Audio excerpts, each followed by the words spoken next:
friends, Michelle here from Quimby Cottage Knits. It's cold today and snowy in Michigan. We got 8 inches of snow a couple days ago and it is sticking around. I don't know if that's usual in this part of Michigan. I know last year we definitely did not have the snow this early, but it's kind of exciting to me and it is sort of festive.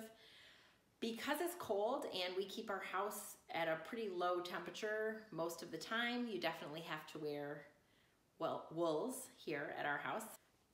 Today I chosen my flat sweater to wear. It is made out of Woolfolk Far. It is a very soft merino. I love it. It's very cozy. It's very soft. It's very warm.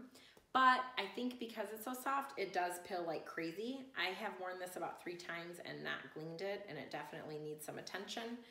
I still choose it a lot because it's warm and soft, but I don't really like the way the yarn has held up for a garment, and I probably would not choose this yarn again for a garment, although I have knit hats out of it. It probably would be really nice for a cowl, but again, I just don't really like how it's held up as a sweater.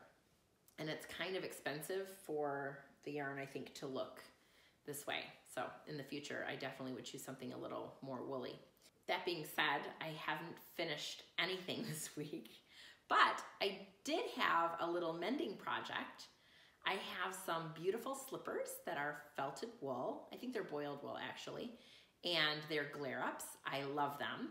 I've worn these for a couple of years now and I'm very fond of them. And I noticed at the right foot, at the crease where I walk, there was a little hole. I don't know how it developed exactly, but I decided to mend it.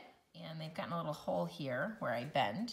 So what I'm gonna do is use some of this quarry from Brooklyn Tweed, which is, it's very felty. It's almost like roving. And I'm just gonna use felted needle like this, a needle for felting. And I'm just gonna felt this in this spot. So here I go. Okay, so I felted that closed, just like new. But now I'm thinking I might do something decorative because I do have a little roving. So let's see if I can make something pretty. Okay, so after I dug into my stash, my very small stash of roving, I sort of made this little flower center. I was going for a flower. This is actually quite thick. What I learned from this project is you actually don't need very much roving. I didn't think I was using very much here, but I don't know if you can see, it's actually quite thick there. So then I thought it maybe needed a little leaf, and I thought just the green was a little flat, so I added this little bit of blue. And I used much less, so it's not quite as thick. But there you have it. Mended slippers. I'm really pleased with the way it turned out, but I will say that in the future, I probably shouldn't have used all of that roving. It likely would have been better if I had just chosen a wool yarn, not a superwash, and then just used my felting needle to felt that in. I think I would have had a little bit more control. As it is, the mend is a little bit thick, probably thicker than I would have liked, but I think it's fine for my first time, and I'm really happy to have these slippers in rotation and in good shape again for yet another winter. So I'm glad about that. I didn't, as I said, I didn't finish anything, but I have started a few things. So I've been doing a little Christmas knitting. You know, I wanted to make 3 of these for my sister-in-law for Christmas, these little gnomes. And so I started the second one. I have blocked this. This is just the hat. You start knitting with the hat and then you pick up here and add the body and then you turn it over and stuff it and then knit it closed. So the process of this is kind of interesting for a toy, I think. I don't know how I want to finish the top, so I left this end in case I want to put a pom-pom or a tassel, something fun I think will go on the end to make it a little bit interesting. And because this is where I started my round, this will be where I pick up for the body, so I marked that with a removable stitch marker. I did block this, I wet blocked it, and you can see that there's sort of a seam that's sort of flat here on either side. But I think once I stuff it, it will go away, and if it doesn't dissipate enough for my liking, I'll just hit it with a little bit of steam when it's all done. Because of the construction of this, I only block the top with a wet block, when I do the body, after it's all stuffed, then I just hit it with my steamer and I steam block it. I'm a big proponent of blocking, which is something I'm going to talk to you about in a little bit. So the other thing I've been working on are Mr. Hansen socks. I finished the one and I started the second, and this first one has been blocked. I started the second and I wasn't paying attention. This is my purse knitting. I bring it in the car and on my errands and things like that. So I got a little carried away and I didn't change the yarn over quick enough. You'll see that the stripes don't exactly match up. I'm okay with that because I'm just getting satisfaction from getting them done and getting them off the needles and using these scraps. Again, he doesn't really wear them anyway, so outside of our house. So I'm not worried about the way that they look. I'm just eager to get them done. These socks are definitely more fraternal twins than actual twins. It's interesting because you really can feel the difference. I don't know if you can see the difference, but this is unblocked and it's definitely a bit scratchier. This has been blocked and you can just see it. It's just a lot softer and nicer. So that's something else I'll talk about in just a minute. Another thing that I have been working on are my Selbu Mittens. I finished the one and I'm really pleased with the way it turned out.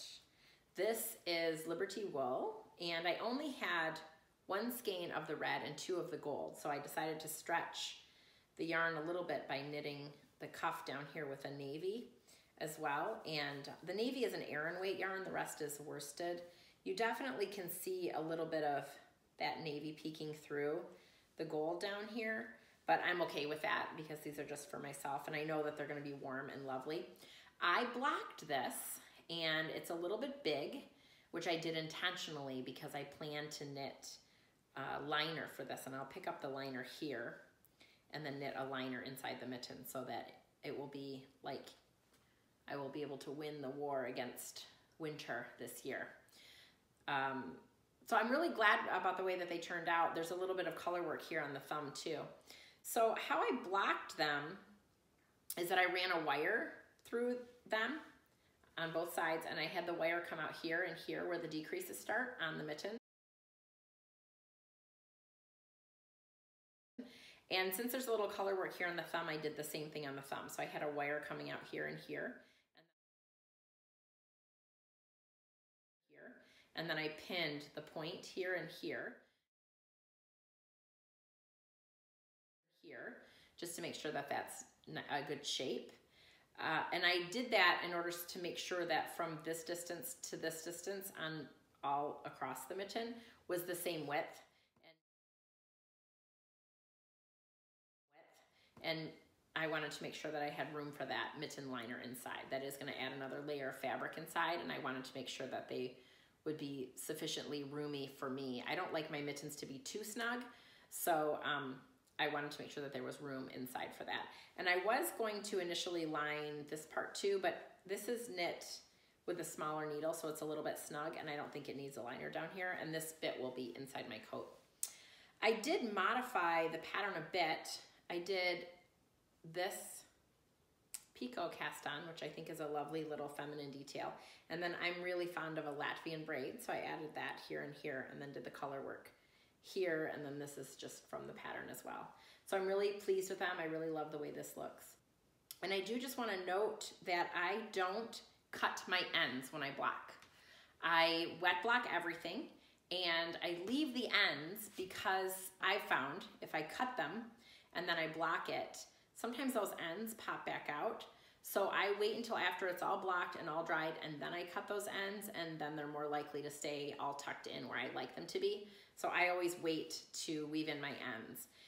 Sometimes when I'm weaving in ends, I'll tie a little knot at the end. If I have a lot of ends, I tie a little knot at the end of the string so that I know for sure that I've woven it in, and that way if I come across one when I'm cutting and I find that there isn't a little knot at the end, I know that I still have to weave that in just in case I didn't catch one. That's just a personal trick that I use, so there's that. I did want to talk to you today a little bit about blocking. I am a big proponent of blocking. For me, blocking is a lot like blow drying your hair when you go out. You know, it's fine to go out the way that you look, But if you want to be a little more polished, sometimes you blow dry your hair and maybe use a round brush or something like that. Just gives you that nice polished look. And I feel that blocking does the same thing for our knits. And if you think about it, especially when you're working with wool, wool is hair from the sheep. So it could stand a little bit of washing and pressing a little bit to make it look a little bit nicer. So I love to wet block, and I did wet block the little sweaters that I knitted and showed you last week. So I'll insert a video here of how I did that. I just wanted to talk to you today about some blocking. So this is just a bucket of water, and I'm washing my socks, but I'm also gonna wash these little sweaters that I made so that you can see the blocking process. I've washed all of these many times. I know they don't bleed, no worries. So this is just tepid water. And you saw that I put in a couple of pumps of my Eucalan wool wash, which is a rinse-free agent. I really like it a lot, although there are lots of others that are just as good. This is my favorite. And I'm just gonna squish everything around a little bit. And then I'm just gonna walk away for like 20 minutes. Okay, friends, it's been a while, and my things have been sitting here soaking. All these socks are clean, and then also so are the sweaters, and they're ready to be blocked.